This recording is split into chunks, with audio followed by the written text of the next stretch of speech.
როდესაც 30 წელია საქართველოსთან ერთი და იგივე ჭყიპინი მიდის ევროპასთან დაკავშირებით, ევროპა იცვლება ყოველდღიურად, ყოველ წამს, ყოველ საათში. მნიშვნელოვანი ცვლილებები მოხდა პოლონეთში, რაც დიდ გავლენას მოახდენს უკრაინისა და პოლონეთის ურთიერთობებზე, რადგან ყავს ახალი პრეზიდენტი, კაროლ ნავროცკი.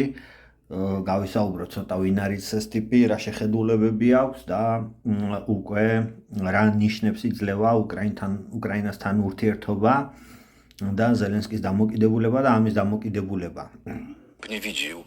ეს არის მომენტი, როდესაც ჯერ კიდევ კანდიდატი იყო, ანუ გამარჯვებამდე არის ინტერვიუ.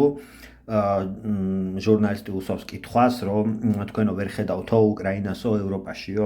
W NATO, a pan widzi?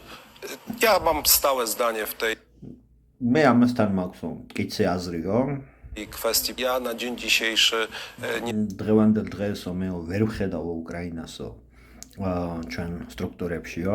widzę Ukrainy w żadnej strukturze ani w Unii Europejskiej, ani w NATO do momentu. არც ერთ სტრუქტურაში, არც ევროკავშირში და არც ნატოშიო. Nierozstrzygnięcia tak ważnych dla არა გვაქვსო გაიასნებულიო ისეთი ძაფრი და საჭირო საკითხებიო, Polaków, także რომელიც ეხება პოლონელებსო spraw cywilizacyjnych. და ცივილიზებულ საქმეებსო. Może być częścią międzynarodowych sojuszy. არ შეიძლება იყოსო ჩვენიო საერთაშორისო ესე ვთქვათ მოკავშირეო. Państwo, które nie jest w stanie rozliczyć się. ქვეყანაო, რომელიც არ არისო პასუხისგებელი იმ ქმედებებზე, რაც აქვს ჩადენილიო. Z bardzo brutalnej zbrodni. ძალიან ბრუტალურიო და სისხლისღვრელი დანაშაულიო ჩვენს მიმართო. Na 120,000 swoich sąsiadów. 120,000 თავისი მეზობელი ხავსო მოკლულიო. ვალენსკის თემას გულისხმობს. ნეონაცისტებს გულისხმობს, რომელიც სტეფან ბანდერა პოლონეთს ყავს გამოცხადებული როგორც გენოციდში დამნაშავე პიროვნება და ამ დროს უკრაინას ზელენსკის გმირად ყავს აღიარებული ოფიციალურად. Sąsiadów, którzy wykazali się tak głęboką solidarnością i którzy wspierają, tak jak i ja, do dnia და როგორც მე, ასევე ჩვენი მოქალაქეებიო, თხოვენო სამართალსო. dzisiejszego Ukrainy, natomiast takie დღევანდელი უკრაინაო არ აკმაყოფილებსო ამ მოვლენებსო, ამიტომ არ დაუჭერო მხარსო უკრაინასო, გახდესო ჩვენიო თანამონაწილეო. არა ცივილიზებული ქვეყანაო, ესე გამოვიდა მოკლედ რო ვთქვათ და ნეონაცისტები არიანო, პირდაპირ უთხრა, ოღონდ დიპლომატიურ სტრუქტურაში აწყო ეს ყველაფერი. państwo, które nie rozliczyło się z არ გაუციათ პასუხი ჯერ ამაზე, ანუ პასუხი არ უგიათო, ანუ პოლონეთს აქვს სისხლსამართლის დანაშაულებზე გამოძიება წამოწყებული სტეფან ბანდერას და ნეონაცისტების წინააღმდეგ.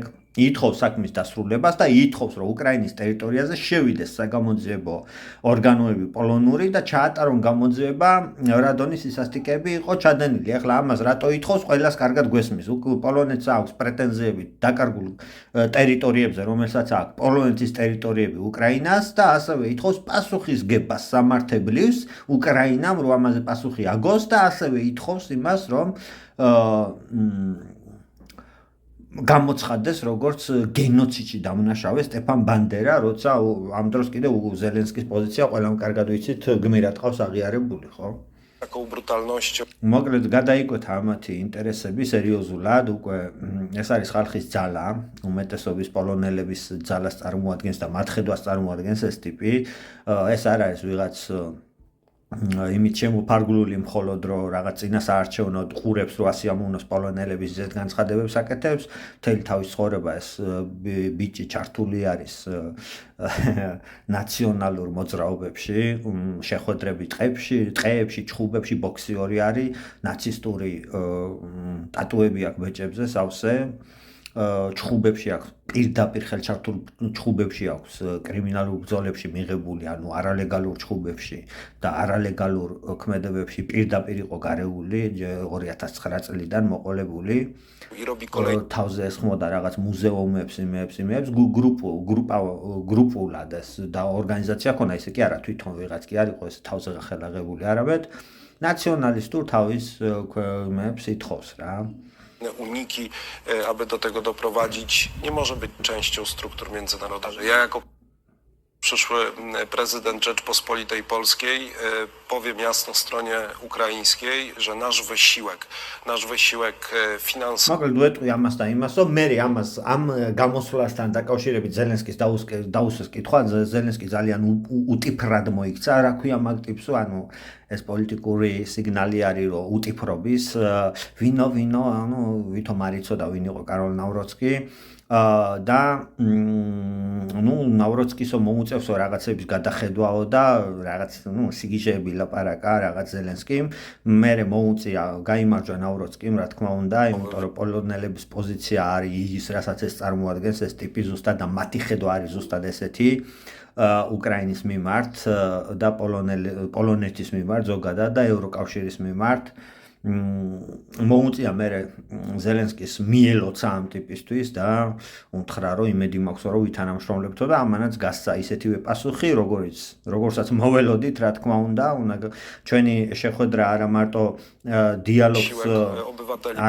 დიალოგს ითხოვს არამედ ისტორიულ მოვლენების გადახედვასო აქედან გამომდინარე ვფიქრობ რომ სერიოზულად დაიძაბება უკრაინასა და პოლონეთს შორის ურთიერთობა 6 აგვისტოს გაზდის დუდას ვადა კონსტიტუციით პრეზიდენტობის და ალბათ 6 აგვისტოს იქნება ინაუგურაცია და ვფიქრობ რომ უკვე წავა ოფიციალური შეხვედრები და ოფიციალური მოთხოვნებს აუყენებს პოლონეთი უკრაინას